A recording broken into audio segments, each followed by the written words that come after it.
नमस्कार दोस्तों, स्वागत है आप सभी का एक बार फिर से हमारे एवी धार्मिक टीवी चैनल में। तो आज हम आपके लिए लेकर आए हैं बेहद ही खास जानकारी। पूजा से संबंधित 30 नियमों का जरूर करें पालन। सुखी और समृद्ध जीवन के लिए देवी देवताओं के पूजन की परंपरा काफी पुराने समय से चली आ रही है। आज भी बड़ी संख्या में लोग इस परंपरा को निभाते हैं।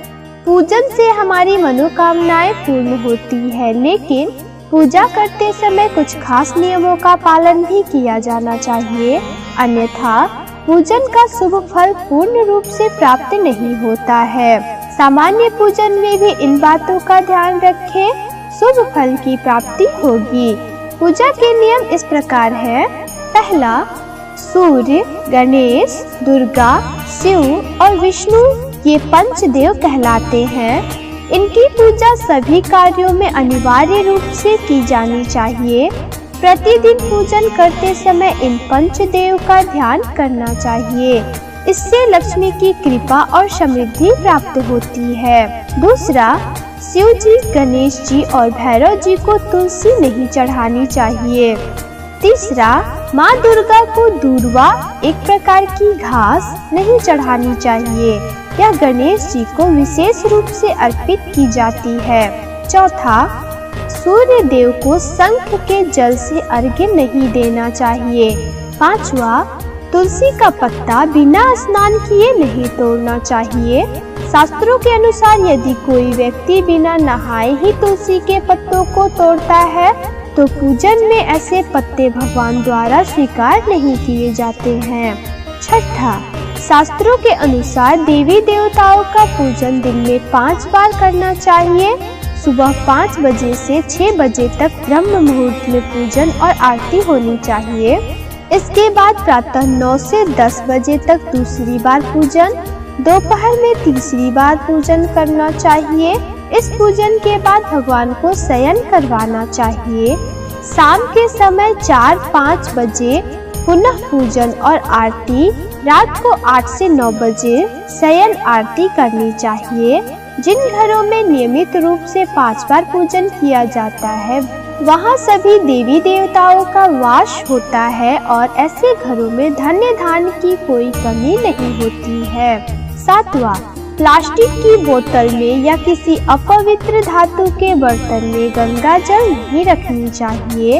अपवित्र धातु जैसे एल्युमिनियम और लोहे से बने बर्तन में गंगा जल नहीं रखना चाहिए। गंगा जल तांबे के बर्तन में रखना ही शुभ रहता है। आठवां, स्त्रियों को और अपवित्र अवस्था में पुरुषों को शंख नहीं बजाना चाहिए।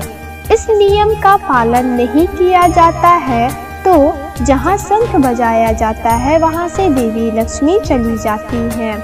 9वां, मंदिर और देवी देवताओं की मूर्ति के सामने कभी भी पीठ दिखाकर नहीं बैठना चाहिए। 10वां, केतकी का फूल शिवलिंग पर अर्पित नहीं करना चाहिए। 11वां, किसी भी पूजा में मनोकामना की सफलता के लिए दक्षिणा अवश्य चढ़ानी चाहिए। दक्षिणा अर्पित करते समय अपने दोषों को छोड़ने का संकल्प लेना चाहिए। दोषों को जल्दी से जल्दी छोड़ने पर मनोकामनाएं अवश्य पूर्ण होंगी। 12, दूर्वा, एक प्रकार की घास, रविवार को नहीं तोड़ी जानी चाहिए। 13वां, माँ लक्ष्मी को विशेष रूप से कमल का फूल अर्पित किया जाता है। इस फूल को 5 दिनों तक जल छिड़ककर पुनः चढ़ा सकते हैं। 14, शास्त्रों के अनुसार शिव जी को प्रिय बिल्व पत्र 6 माह तक बासी नहीं माने जाते हैं, अतः इन्हें जल छिड़ककर पुनः शिवलिंग पर अर्पित किया जा सकता है। 15, तुलसी के पत्तों को 11 दिनों तक बासी नहीं माना जाता है। इसकी पत्तियों पर हर रोज जल छिड़ककर पुनः भगवान को अर्पित किया जा सकता है। 16, आमतौर पर फूलों को हाथों में रखकर हाथों से भगवान को अर्पित किया जाता है। ऐसा नहीं करना चाहिए। फूल चढ़ाने के लिए फूलों को किसी पवित्र पात्र में रखना चाहिए और इसी पात्र में से लेकर देवी देवताओं को अर्पित करना चाहिए। 17, तांबे के बर्तन में चंदन घिसा हुआ चंदन या चंदन का पानी नहीं रखना चाहिए। 18 हमेशा यह बात ध्यान रखें कि कभी भी दीपक से दीपक नहीं जलाना चाहिए।